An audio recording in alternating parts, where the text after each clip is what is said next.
नमस्कार, आप देख रहे हैं पंजाब केसरी और मेरे साथ मौजूद हैं वरिष्ठ सहयोगी बलवंत तक्षक जी। लगातार मंत्रिमंडल को लेकर तरह तरह के क्यास और बयान चल रहे हैं। अब विपक्ष भी सवाल उठाने लग पड़ा है। सतपाल सत्ती कहते हैं कि 10 दिन हो गए हैं और कारगुजारी पर फिर से सवाल उठाए हैं कि कामकाज कब शुरू होगा। वादों की बात की है और भी कई सियासी बयान तरह तरह के आ रहे हैं।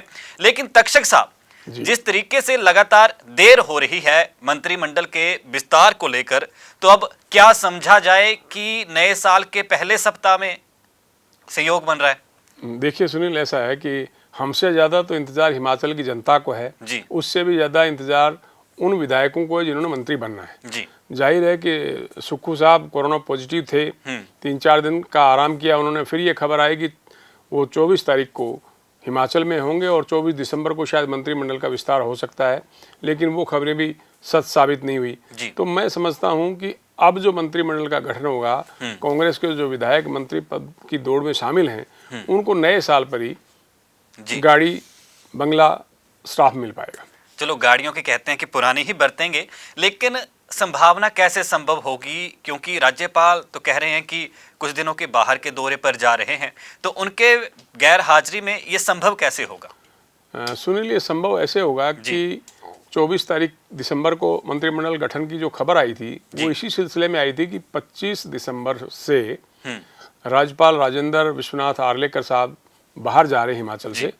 तो अगर तो वो लंबी छुट्टी पर जा रहे हैं तो जाहिर है किसी न किसी को, अड़ोस पड़ोस के राज्य के राज्यपाल को हिमाचल प्रदेश का अतिरिक्त चार्ज दे दिया जाएगा। और अगर मंत्रिमंडल विस्तार नहीं होता है उनकी छुट्टियों के दौरान, तो फिर वो आके ही नए मंत्रियों को अपने पद और गोपनीयता की शपथ दिलाएंगे।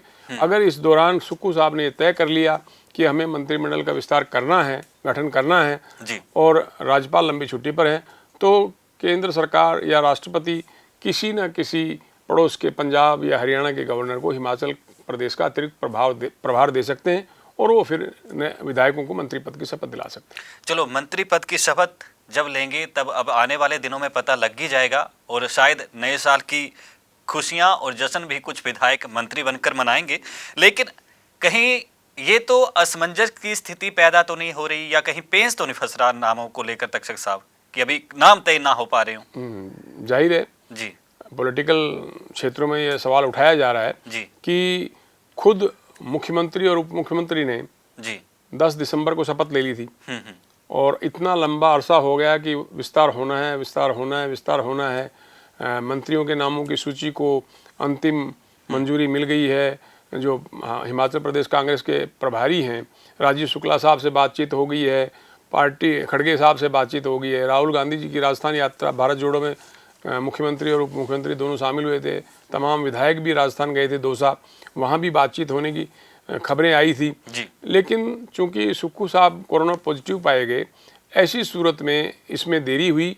और मैं मानता हूं कि कांग्रेस के जो कई बार जीते हुए विधायक हैं उनकी मंत्री पद के दौड़ में दिल्ली तक वो जा आए हैं। ऐसे में ये भी हो सकता है कि अभी मंत्रियों की सूची को अंतिम रूप नहीं दिया जा सका हो, पार्टी में थोड़ी नाराजगी का भाव हो कि अगर पहले ही हमने पूरा मंत्रिमंडल गठित कर लिया तो बाकी अगर सीटें खाली नहीं रही तो कुछ विधायक नाराज हो सकते हैं।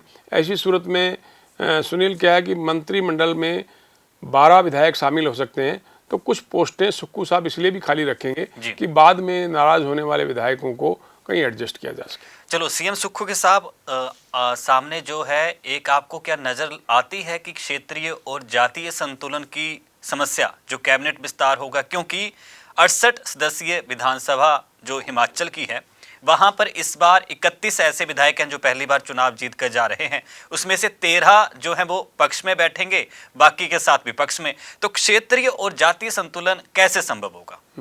सुनिए, मैं समझता हूँ कि शायद 19 नए चेहरे आए हैं इस बार विधानसभा में। 68 सदस्य विधानसभा में 19 नए चेहरे, जिनमें 11 चेहरे जो है वो कांग्रेस से हैं। तो आप क्षेत्रीय और जातीय संतुलन तो देखिए हर सरकार को साधना होता है। हिमाचल राजपूत बहुल स्टेट है और आम तौर पर जब भी मुख्यमंत्री की कुर्सी किसी को मिलती है तो किसी न किसी राजपूत विधायक को मिलती है। इस बार मुकेश अग्निहोत्री भी मुख्यमंत्री पद की दौड़ में थे, लेकिन अंततः कुर्सी मिली सुखविंदर सिंह सुक्खू साहब को, क्योंकि राजपूतों को किसी भी पार्टी के लिए नाराज करना संभव नहीं है। ऐसे में भले ही मुकेश अग्निहोत्री 5वीं बार विधायक बने हों, सुक्खू साहब 4थी बार विधायक बने हों, लेकिन मुख्यमंत्री की कुर्सी पर सुक्खू का ही चयन किया गया। ऐसी सूरत में मुख्यमंत्री राजपूत हो गए, उप मुख्यमंत्री ब्राह्मण समुदाय से आते हैं, और अब जो मंत्रिमंडल का गठन होगा उसमें दूसरी जातियों, अनुसूचित जाति, जनजाति के विधायकों का भी निश्चित तौर पर ध्यान रखना होगा। अब कांगड़ा और जो शिमला है वहाँ से कांग्रेस के विधायकों की तादाद ज़्यादा है, इसलिए वहाँ विधायकों का मंत्री पद के लिए चयन करना हो सकता है सुक्खू साहब के लिए थोड़ा मुश्किल हो। और दूसरी बड़ी बात ये भी आपसे मैं समझना चाहूँगा, क्या ऐसी संभावना बन रही है कि विधानसभा सत्र से पहले ही विस्तार हो जाए?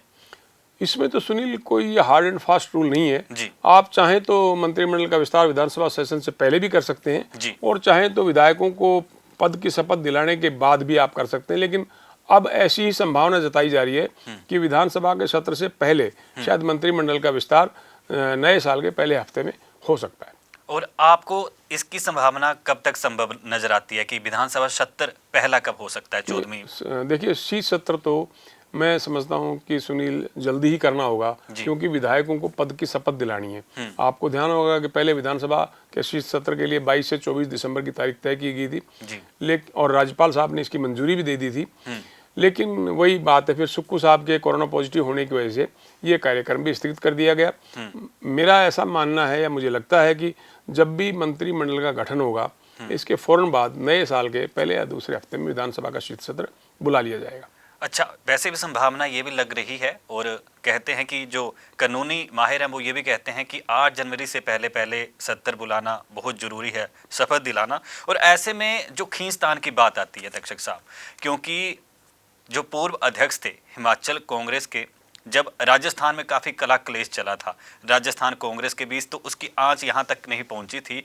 तो ऐसे में आपसे मैं जब पहले पूछ रहा था कि नामों को लेकर पेंच हो रहा सकता है, तो 40 विधायक हैं, 40 विधायकों में से 10 को, या जैसे आपने भी बताया कि 1-2 अभी नाम विस्तार किया जाए, बाद में रूठों को मनाया जाए, या कुछ भी संभावनाएं हो सकती हैं। तो ऐसे में वर्तमान में कितने विधायक जो हैं उनको फिर रूठों को कैसे मनाया जाएगा और कैसे एकजुट किया जाएगा? यही तो मुख्यमंत्री की काबिलियत साबित होगी जी, कि सभी विधायकों को तो मंत्री पद नहीं दिया जा सकता जी। और आपने देखा होगा कानूनी हिसाब से अगर किसी स्टेट में 100 विधायक हैं तो कानून 15 विधायकों को मंत्री पद की शपथ दिलाई जा सकती है। लेकिन छोटे राज्यों में जहाँ 100 से कम विधायक हैं वहाँ 12 विधायक मंत्री बन सकते हैं। हरियाणा में अगर 90 हैं तो 14 विधायक मंत्री बन सकते हैं। तो हिमाचल की सीमा जो है 12 विधायकों के मंत्री पद तक की है। मुख्यमंत्री और उप मुख्यमंत्री बन चुके हैं, 10 और विधायकों को मंत्री बनाया जा सकता है। लेकिन पहली बार में मंत्री पद के सारे पद सुक्खू साहब भरेंगे, इसकी संभावना कम है। तक्षक साहब, दूसरी बड़ी बात की हाल ही में एक फोटो काफी चर्चा का विषय बन गई। फोटो ना कहूं, मुलाकात कहूं जी, तरह तरह के प्रतिक्रम आ रहे हैं। सोशल मीडिया पर भी जितने चाहने वाले हैं तरह तरह के प्रतिक्रम दे रहे हैं। सियासी मुलाकात समझेंगे आप या कैसे? क्योंकि निर्दलीय जो हमीरपुर से विधायक बने हैं आशीष शर्मा, उन्होंने पहले मुलाकात की सुखविंदर सिंह सुक्खू जो वर्तमान के हिमाचल के सीएम हैं, और उसके बाद पूर्व सीएम जो प्रोफेसर प्रेम कुमार धूमल है जिन्हें इस बार टिकट भी नहीं दी। कैसे देखते हैं इस मुलाकात को? देखिए सुनील, आशीष शर्मा हमीरपुर से आज़ाद विधायक के तौर पर आज़ाद विधायक के तौर पर विधानसभा में पहुंचे हैं जी। पिछली बार चुनाव से पहले जो भाजपा ने सर्वे करवाया था तो आशीष शर्मा उसमें पहले पायदान पर थे, लेकिन संगठन के भारी विरोध के बावजूद भाजपा ने उनको टिकट नहीं दिया जी। उन्होंने जो राजीव शुक्ला साहब हैं कांग्रेस के हिमाचल मामलों के प्रभारी, उनसे भी मुलाकात की थी। उन्होंने भरोसा दिलाया था आशीष शर्मा को, आपको कांग्रेस टिकट दे देगी चुनाव में, लेकिन कांग्रेस ने भी उनको टिकट नहीं दिया। ऐसी सूरत में आशीष शर्मा को आज़ाद उम्मीदवार के तौर पर मैदान में उतरना पड़ा। और आप देखिए कि जनता ने कांग्रेस और भाजपा के मुकाबले उनको चुनाव में भारी मतों से विजयी बनाया जी। ऐसे में आशीष शर्मा आज़ाद विधायक के तौर पर यूं तो सुक्खू सरकार को अपना समर्थन दे चुके हैं जी। लेकिन अब आज़ाद विधायक मुख्यमंत्री से मिलेंगे तो जाहिर है कि इलाके की समस्याएं, इलाके के विकास के लिए उनको मुख्यमंत्री से मिलना पड़ेगा। तक्षक साहब, मैं रोकना चाहूंगा आपको। हम लोग सीधे कोशिश करते हैं कि आशीष शर्मा को, हमारी जो टेक्निकल टीम है वो कह रही है कि उनसे संपर्क हो गया है, बात सीधी उन्हीं से करते हैं और उन्हीं से जानते हैं इस मुलाकात को लेकर। आशीष साहब, पंजाब केसरी पर आपका बहुत बहुत स्वागत है। और हाल ही में आप जनहित की जैसे बातें पहले चुनाव प्रचार के वक्त पर कर रहे हैं, आजकल आप लगातार धन्यवाद दौरे कर रहे हैं, और क्या कुछ काम आप आने वाले दिनों में शुरू करेंगे जो आपने चुनाव प्रचार से दौरान जो बातें कही थी? हम ऑलरेडी काम शुरू कर चुके हैं जी। अभी लोगों के बीच में जा रहे हैं, धन्यवाद भी कर रहे हैं, अगर समस्याएं बता रहे हैं लोग तो उसका भी समाधान कर रहे हैं। और आगे जैसे ही सरकार और प्रशासन अपना काम शुरू करेगा तो हम भी अपना काम शुरू करेंगे। बिल्कुल लोगों के बीच में जाएंगे, उनकी समस्याओं का समाधान करेंगे, उनके घर द्वार जाकर समस्याओं का समाधान करेंगे, जो भी हमने बातें की हैं उनको पूरा करेंगे। आशीष शर्मा जी, मैं बलवंत तक्षक हूँ और मैं आपसे जानना चाहूँगा कि सुक्खू साहब से मुलाकात के बाद आपने हाल ही में पूर्व मुख्यमंत्री प्रेम कुमार धूमल साहब से भी मुलाकात की है। इस मुलाकात का आशय क्या है? देखिए, माननीय सुखविंदर सिंह सुक्खू जी से, माननीय मुख्यमंत्री जी से मिलने गया था मैं। उनके शपथ समारोह में गया था, वहाँ पे भी उनको बधाई दी और साथ में हमीरपुर के विधानसभा क्षेत्र के लिए उनसे मैंने अपनी जो भी यहाँ के क्षेत्र की समस्याएं हैं वो उनसे बातचीत की।